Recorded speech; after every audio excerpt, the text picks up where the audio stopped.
Sige.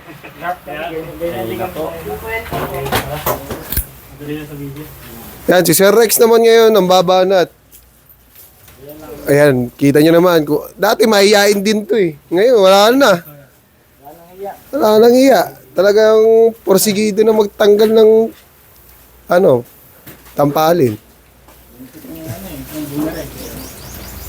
Ayan. Pagka magkakalas kayo, kayo mahihiya. Tandaan nyo, pag nasa abroad na kayo, bawal mahihain dun. Walang papansin sa inyo dun. Kanya-kanyang diskarte dun.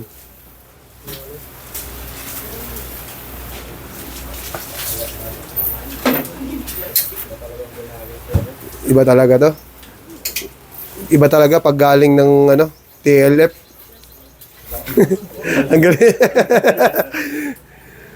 Na-practice ang hiwa sa mga repolyo eh. Shoutout nga pala kay Nono, kay Kuya, kay Abi, at sa lahat ng mga staff ng Almazan Talipapa. Inuumagan na naman at ikaw ang katabi. Kaya panoorin nyo lang yan. Dahil nakahawa ka na ng baboy, mas madali mo na mapapamiliarize yung mga ginagawa mo. Yung tamang paghahawak ng knife, magagawa mo yan, yung tamang patamaan. Kabisaduhin mo lang yun. Pag nakabisado mo yun, madadalihan ka na dyan. Ayan dagger grip. Yeah. Pagka dyan, piprib lang, baon yung knife and then hiwa palabas. Ganun lang. Kabisaduhin nyo lang yung mga patamaan. Tapos pag nakabisado nyo na yun, tsaka nyo pag-aralan yung paghahawak ng knife.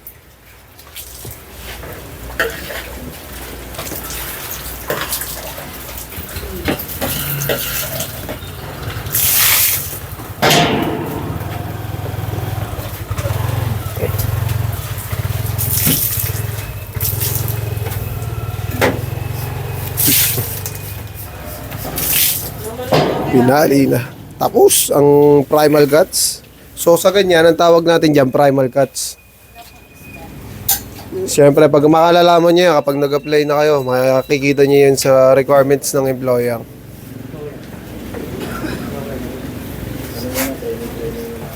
Sambuong manok ba? Ayan, Parang, di ba? Basic na kay Sir Rex yan. Buong pwersang tinatanggal ang patahin, mga kaibigan.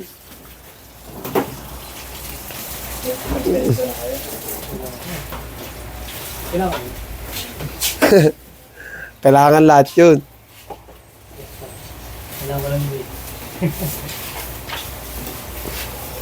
Swerte nyo nga, nakapag-try na kagad kayo, hindi pa kayo nakakapag Kasi pag-test na iba yun, slaughterer yun. At pag-aaralan nyo doon kung paano magkatay. Pag after nyo matutunan yung pagkakatay, punta naman kayo sa deboning. After nyo naman mag-deboning, meat cutting naman. Tapos pwede na kayong tumambay.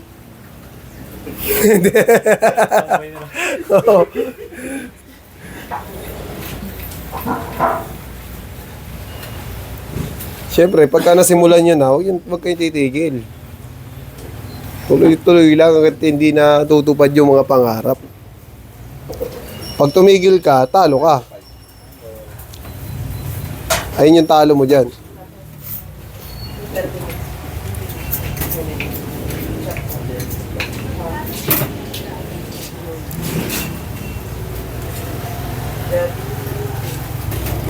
Ayan yung first layer. Iwain nyo lang yung first layer na yan. Pag naiiwan yung dalawa, pwede na ka mag-dagger. Didikit nyo lang yung knife nyo dyan sa buto. May pagkakaiba yan. Pagka ito kasing kinalas mo, walang buntot. Ayan, may buntot yan.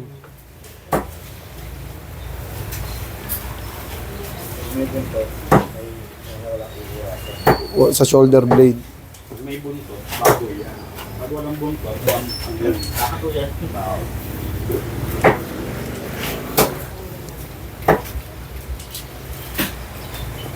Net lang ng noon.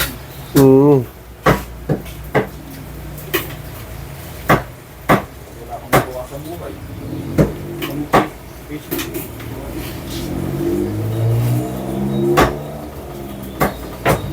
Tapos na tayo sa ham leg. Shoulder naman tayo.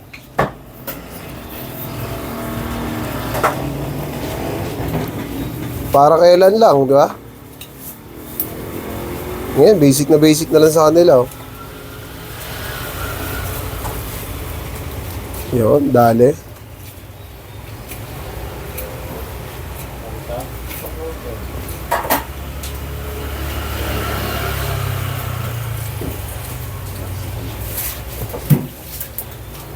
Shoulder blade. Ito talaga yung pinaka-exciting part. Pag si Sir Rex yung bumabanat dito sa shoulder blade.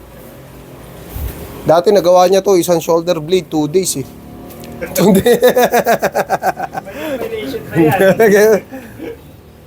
Hindi, biro lang syempre. Pero ito talaga yung kailangan kong master ni Sir Rex. At nakikita ko, kayang-kaya niya na eh. Talagang inaral niya mabuti yan. Pinag-practice niya talaga yan. Kaysa manood ng flip top, nanonood na lang ng shoulder blade to. Pag magkatabi kami, lagi narinig yung boses ni Sir. Maunahan lang kami. Pag ako nanonood. Tapos maya-maya. Yan, angat mo lang ng konti yan. Kahit hindi mo naangat ng todo yan. Pag naiwan mo na kasi dyan yung layer, sabay-sabay na angat yan. Para less time. Ayun yung layer na inihiwa natin. Papunta lang yan sa ibabaw ng shoulder blade.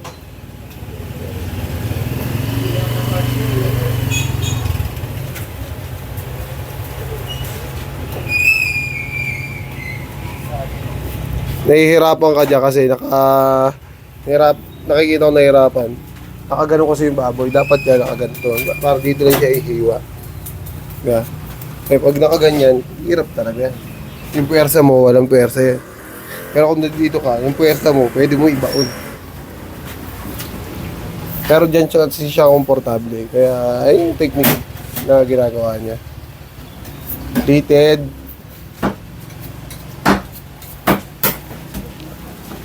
Yan.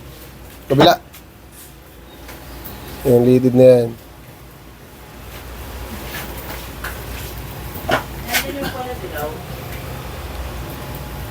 Okay na yan. Kayas na lang.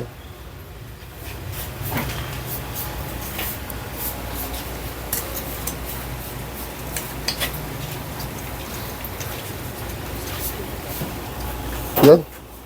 Basic to. Pang. Grabe, napakahusay. Ayun ba yung sinasabi niyo 2 araw magtanggal ng shoulder blade? Hindi naman eh. Di ba? Grabe, mahusay. Ha? Dating hirap siya magtanggal ng shoulder blade niya. Kita niyo naman, basic na lang.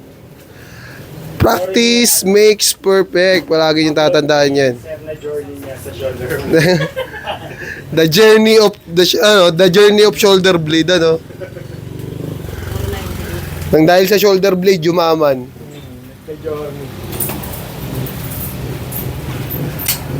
Pagtanggal mo ng shoulder blade, ano? 100,000 pala.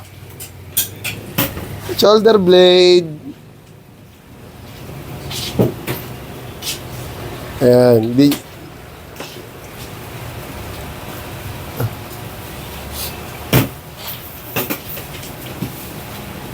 Nirekta niya na, ano?